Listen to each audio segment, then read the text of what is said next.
bombastic side-eye, criminal offensive side-eye. Tapi bohong. Assalamualaikum warahmatullahi wabarakatuh. Perkenalkan, saya Nabila Ananda dengan NIM 2312420. Di sini saya akan menjelaskan tentang kemunduran peradaban Islam. Baik, pertama saya akan menjelaskan terlebih dahulu tentang pengantar peradaban Islam. Peradaban Islam merupakan salah satu peradaban yang memiliki kontribusi besar dalam sejarah dunia, mulai dari perkembangan ilmu pengetahuan hingga sistem pendidikan yang maju. Peradaban ini dimulai pada abad ke-7 Masehi ketika Nabi Muhammad mendirikan agama Islam di Arab Saudi, yang tepatnya di kota Mekah. Dari sana, Islam menyebar sangat cepat ke berbagai wilayah Timur Tengah, seperti Afrika Utara, Asia Selatan, bahkan mencapai Spanyol. Salah satu ciri khas peradaban Islam adalah toleransi terhadap suku, agama, dan budaya. Dan Islam mengajarkan umatnya untuk hidup damai sesama manusia, tanpa memandang agama atau etnis. Peradaban Islam juga dikenal dengan kemajuan dalam ilmu pengetahuan. Selama abad keemasan Islam, pada abad ke-8 sampai ke-14, banyak ilmuwan muslim yang membuat terobosan besar di berbagai bidang, seperti matematika, astronomi, kedokteran, dan filsafat. Salah satu contoh terkenalnya yaitu ada Al-Khwarizmi. Beliau adalah seorang matematikawan Persia yang dijuluki dengan Bapak Aljabar karena kontribusinya dalam pengembangan aljabar. Selain itu, peradaban Islam juga memiliki warisan seni dan arsitektur yang kaya.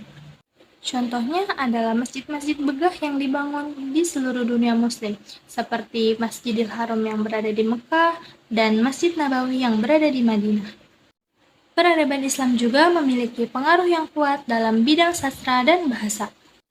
Dalam perkembangannya, peradaban Islam juga memberikan kontribusi besar terhadap perdagangan dan ekonomi global. Selanjutnya, kita akan membahas tentang masa-masa kemunduran peradaban Islam. Masa kemunduran peradaban Islam itu ada dua masa, yaitu masa kemunduran pertama dan masa kemunduran kedua. Yaitu masa kemunduran pertama terjadi pada tahun 1250 Masehi sampai 1500 Masehi. Yaitu adapun masa kemunduran kedua yang terjadi pada tahun 1700 sampai 1800 Masehi. Nah, yang dimana faktor-faktor masa kemunduran pertama dan kedua ini tidak jauh berbeda. Adapun faktor-faktor masa kemunduran pertama yaitu sebagai berikut. Yang pertama, adanya disintegrasi, yaitu kekuatan politik dinasti Abbasiyah mulai menurun.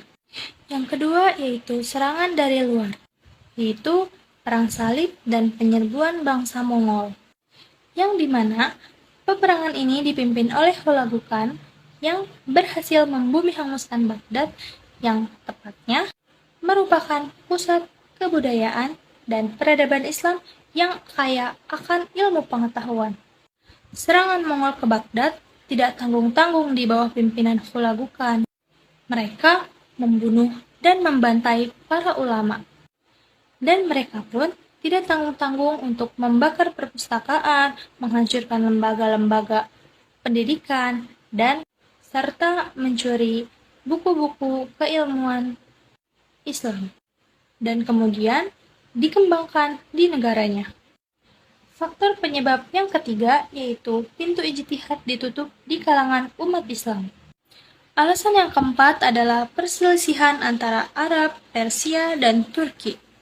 Dan alasan faktor yang kelima yaitu ada sentimen mazhabiyah, yaitu perbedaan mazhab yang terlalu fanatik. Dan faktor yang keenam ada dekadensi moral yang tidak terkendali. Dan faktor yang ketujuh adanya krisis ekonomi.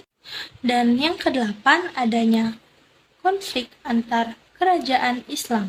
Karena setelah Baghdad ditaklukkan oleh Hulagu Khan yang beragama Shamanisme, kekuatan politik Islam mengalami kemunduran yang luar biasa.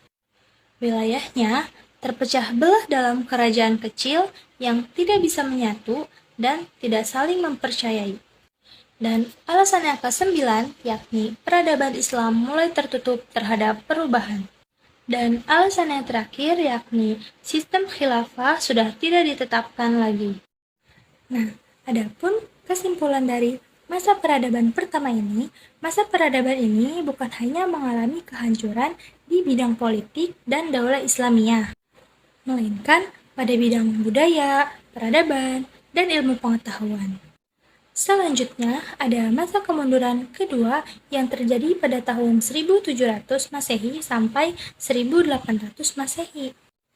Adapun faktor penyebab kemunduran kedua ini yaitu runtuhnya 3 kerajaan yang telah saya sebutkan di awal tadi. Adapun 3 kerajaan tadi yaitu yang pertama kerajaan Turki Utsmani yang berada di Turki, yang kedua kerajaan Syafawi yang berada di Persia, yang ketiga kerajaan Mogol di India. Adapun faktor yang kedua yaitu gaya hidup malas dan bermewah-mewahan.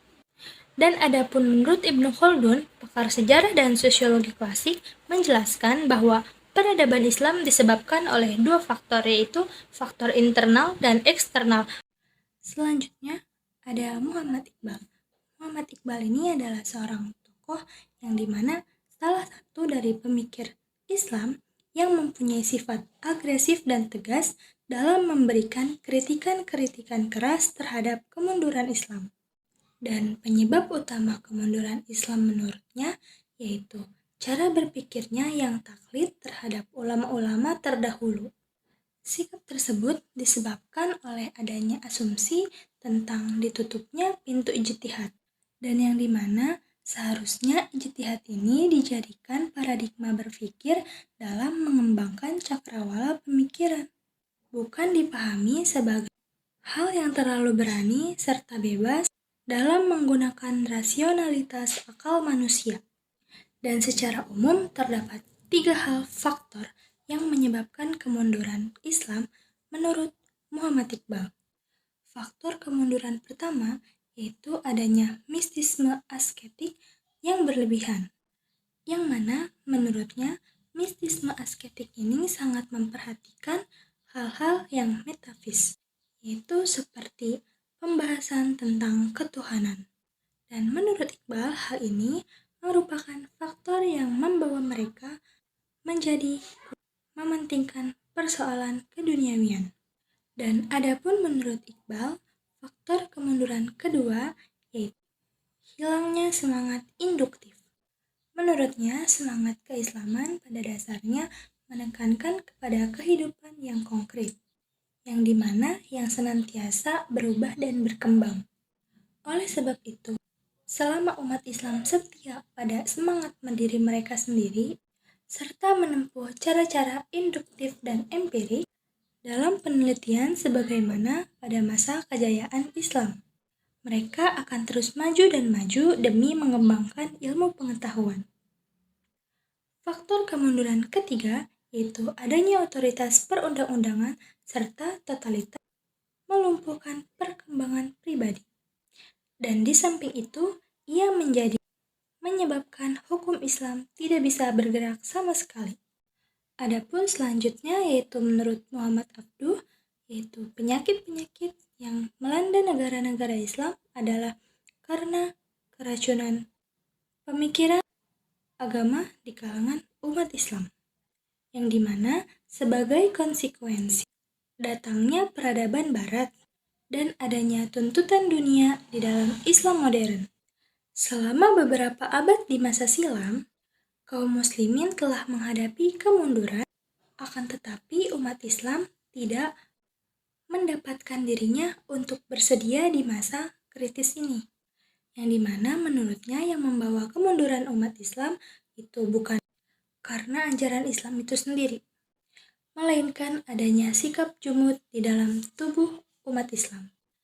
Jumud adalah keadaan membeku atau statis yang dimana maksudnya di sini umat Islam ini tidak mau menerima keadaan perubahan. Dan mereka juga membawa faham animisme, yaitu tidak mementingkan memakai pemakaian akal dan tidak kenal ilmu pengetahuan.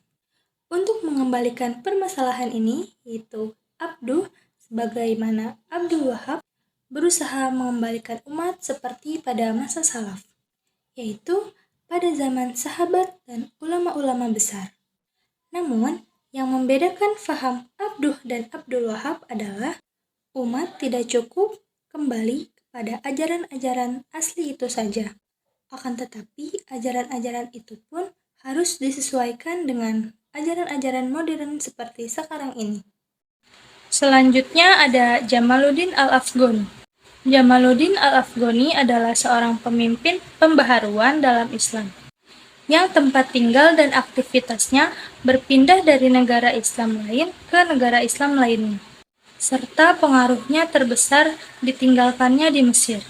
Al-Afghani berpendapat bahwa kemunduran umat Islam disebabkan oleh antara lain karena umat Islam telah meninggalkan ajaran-ajaran Islam yang sebenarnya. Ajaran qada dan qadar telah berubah menjadi fatalisme, sehingga menjadikan umat Islam menjadi statis. Dan adapun sebab lainnya yaitu perpecahan di kalangan umat Islam sendiri, lemahnya persaudaraan antara umat Islam dengan saudaranya sendiri. Untuk mengatasi semua hal itu, antara lain, menurut pendapatnya ialah umat Islam harus kembali kepada ajaran-ajaran yang benar, mensucikan hati, memuliakan akhlak, berkorban untuk kepentingan umat. Pemerintah otokratis harus diubah menjadi pemerintah demokratis.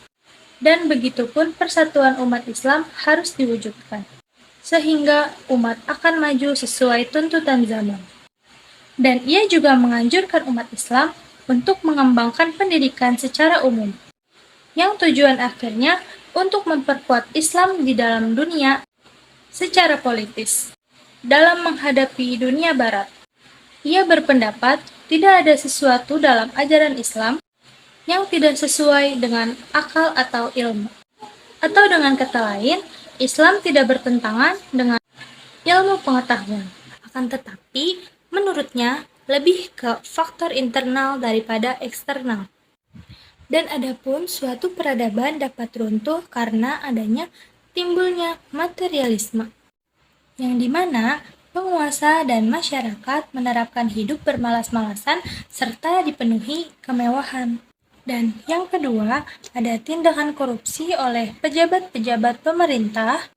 Dan yang ketiga, ada dekadensi moral. Dan yang keempat, sering terjadinya perebutan kekuasaan di dalam kalangan kerajaan istana. Dan adapun yang kelima yaitu stagnasi ilmu pengetahuan dan moral. Adapun kesimpulan dari masa kemunduran kedua ini yaitu merupakan sebuah kehancuran peradaban yang disebabkan oleh hancur dan rusaknya SDM secara intelektual maupun moral. Dan jika kita simpulkan dari masa kemunduran pertama dan kedua, yaitu memiliki faktor dan penyebab tidak jauh berbeda. Nah, dan inti dari kemunduran suatu peradaban yaitu hancur dan rusaknya sumber daya manusia. Manusia itu hanya terlena dengan kemewahan dunia dan haus akan kekuasaan. Akan tetapi mereka tidak memiliki integritas yang baik untuk memimpin suatu peradaban. Dan adapun pelajaran yang dapat kita ambil dari sejarah kemunduran peradaban Islam ini yaitu agar mengantisipasi faktor-faktor yang menyebabkan kemunduran umat Islam untuk tidak terjadi lagi di masa sekarang. Mungkin sekian penjelasan kemunduran peradaban Islam dari saya. Kurang lebihnya mohon maaf. Wallahul muwaffiq ila aqwamit thoriq. Wassalamualaikum warahmatullahi wabarakatuh.